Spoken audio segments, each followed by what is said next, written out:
It's finally come to the deciding moment. You're in the exam hall now. Although a lot of it relies on the work you put in the past, there are still some small things which you can do which can make a big difference. So in this video, I will exactly go through what you should be doing in the exam hall. So let's begin. Before you start your exam, it's just about making sure that you are prepared. So in terms of equipment, you should ideally have everything you need, as well as any spare equipment that you may need, for example, pens. But if you don't have it all, then ask the invigilator right away. Because when the exam starts, the invigilators will be very busy, and it might take longer to get what you need, which can be wasting your time, and you don't want to be wasting any of your time.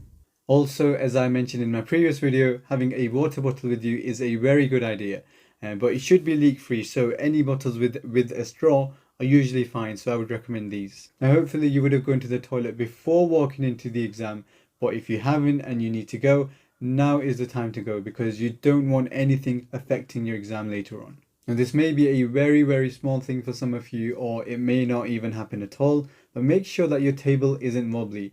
And just give it a quick shake and see if it's wobbly or not.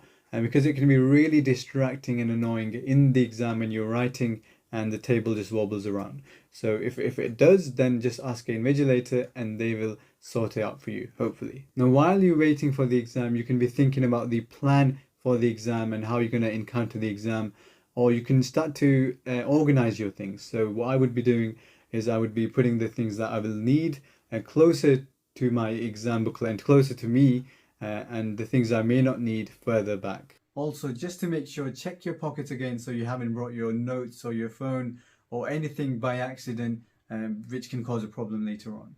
Now, moving on to the actual exam, this is where the exam technique becomes really important. Now, you've heard it before.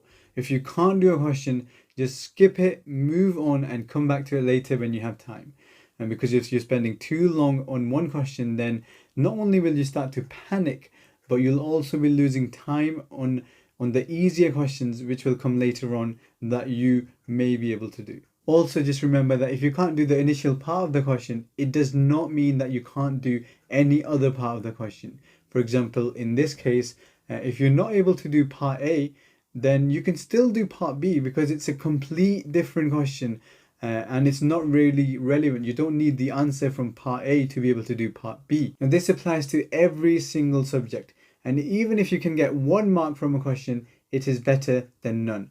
You need to focus on maximizing mark from every single question. Make sure that you're keeping an eye on the clock because time flies by in an exam, especially in the latter part.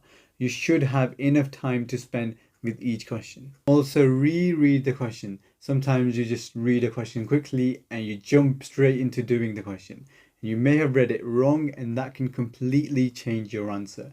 So just make sure that you've had enough time to read the question, underline any important bits, and then start doing the question. Now, this tip may not be useful for all subjects, but it's really useful for the sciencey subjects. So unless the question says write in full sentences, then you just bullet point everything because it makes it much easier, much more organized, and that is how the mark scheme is structured. Now, there might be times where you'll feel stressed. Just drink some water, take a few seconds out, and then return to it. Hopefully everything will be fine. Now, after your exam, you can be feeling anything in the world, but you can't change anything about that exam you've done. But there are things you can control about the future. Now, as soon as you walk out of the exam, it's very natural to ask all your friends what they had for the questions and what you had, and compare basically every single question.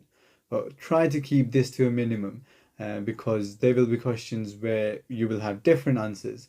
And even though you may be correct, it can cause unnecessary panic and stress in you, which is not good. And try to not go in student room because you will always come back more worried. And you might have exams coming up, just prepare for those, or just take some time off and relax. Now, hopefully everything will go well. Thanks for watching this video and good luck.